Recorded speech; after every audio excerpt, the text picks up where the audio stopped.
স্বীকার করুন। আর যদি আপনার প্রশাসন মনে করে আপনাকে অন্য জায়গায় সরিয়ে দিয়েছে, তাহলে 2022 সালের ঘটনা মনে রাখবেন, আমতাখানা ওসির কথা মনে রাখবেন। আমরা ছেড়ে দেওয়ার বক্ত নয়, আমরা ছেড়ে দেওয়ার বক্ত নয়। কেননা আনিস খানকে 3 তলা থানার উপর থেকে ছেড়ে হত্যা করেছিল এই প্রশাসন।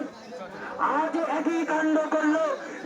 রাতে আবু সিদ্দিককে থানায় তুলে এনে তার উপরে শারীরিক নির্যাতন, তার পেশাদার পায়খানার তারা ছিলেন, সেখানে কারেন্ট চার্জ দেয়। এই অপদত্ত পুলিশ প্রশাসন একটা নিয়ে ছেলেকে ঠোকর মারে, তার ভাইয়ের সন্তানের কথা, তার ভাইয়ের কথা এ চিন্তা করে না। এক টাকার গোলাম এই রাজ্যের সরকার, তুমি জানিয়ে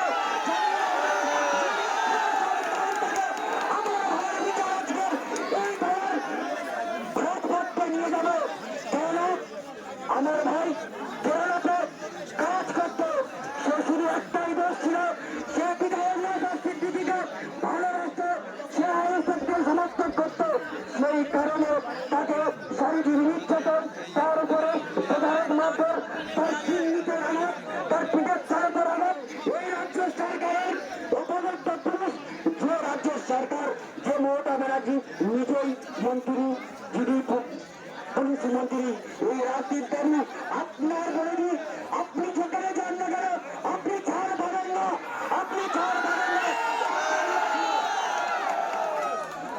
কেননা আজকের যে ভাইটা আমাদের থেকে বিদায় নিয়েছে, আমাদের থেকে আর তার মুখে ইন্ডিয়ান সেকুলার ফ্রন্ট জিন্দাবাদ শুনবো না, নওশাদ সিদ্দিকী জিন্দাবাদ শুনবো না, সাধারণ মানুষের হয়ে কথা বলার আওয়াজ আর উঠবে না। তার প্রতিবাদের আজ এই সরব হয়েছি। এই ঘুষখোর পুলিশ, এই তরুণ পুলিশ যে তৃণমূলের ঝান্ডাটা দেখে রেখে নিজের খাদি পোশাককে অসম্মান করছে, রাজনীতি সরকার আপনাকে জানিয়ে দিই, আপনি আপনার এই খাদি পোশাকটা খুলে তৃণমূলের ঝান্ডা নিয়ে বলেন, তৃণমূল কংগ্রেস জিন্দাবাদটা বলেন। আমরা তো বলছি, যদি আপনার সাহস থাকে, ক্ষমতা থাকে, আপনি আজকের ভোলা থানা থেকে সাধারণ মানুষের সামনে এসে হাত তুলে বলেন যে আমি এই কথা শুনে ওকে হত্যা করেছি। আপনার এত কিসের ভয়? আপনার বাড়িতে একটা সন্তান রয়েছে, আপনি তো একটা সন্তানের পিতা। যদি আপনার সন্তানটা কোনো দুর্ঘটনায় কিছু হয়ে যায়, আপনার বুকটা কি বলবে, আপনার মনটা কি বলবে? আজকে তোমরা মাত্র 22 বছর সেই ছেলেটার বয়স আজ আমাদের কাছ থেকে বিদায় নিয়ে চলে গেল।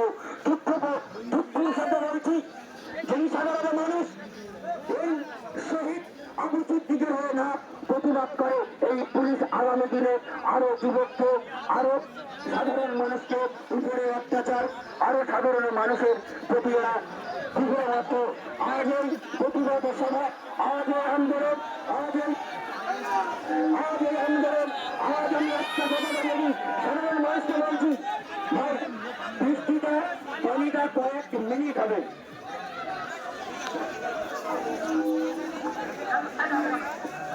আরো পুলিশ প্রশাসন যে ব্যারিকেড দিয়েছে, আমাদের জেলা সভাপতি আব্দুল মালিক মোল্লা সাহেব উপস্থিত হয়েছেন।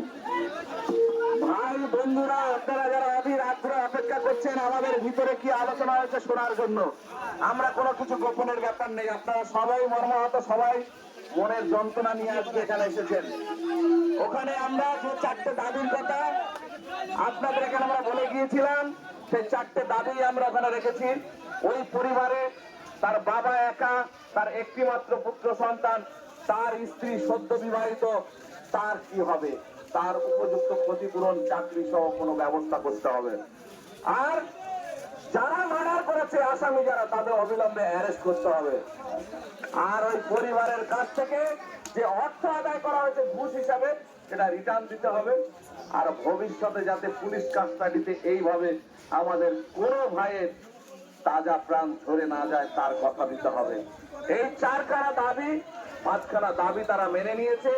এসপি সাহেব সত্যি তিনি সদয় ব্যক্তি, তিনি বলেছেন আমার পরিবারের হলে যে ধরনের আমি স্টেপ নিতাম আমি সেরকম ভাবেই ব্যবস্থা নেবো। আপনারা নিশ্চিন্তে যান, আমাদের রিসিপ্ট দিয়েছে, আপনারা শান্তিপূর্ণ ভাবে চলে আসুন। নওশাদ ভাইকে নিয়ে আমরা জানাজা করে লাশ মাটি দেবো, দেওয়ার পরে বাকি যে করণীয় কাজ আমরা করব সেটা আবার আপনারা ওখানে জানবেন।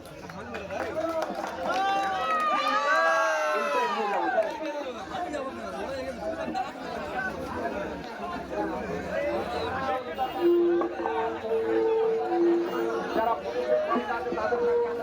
রেখেছে এটা তো রাখতেই হবে। তারপরে আমরা বিচার ব্যবস্থার উপরে ভরসা রাখছি। হাইকোর্ট আছে, তারপরে সুপ্রিম কোর্ট আছে।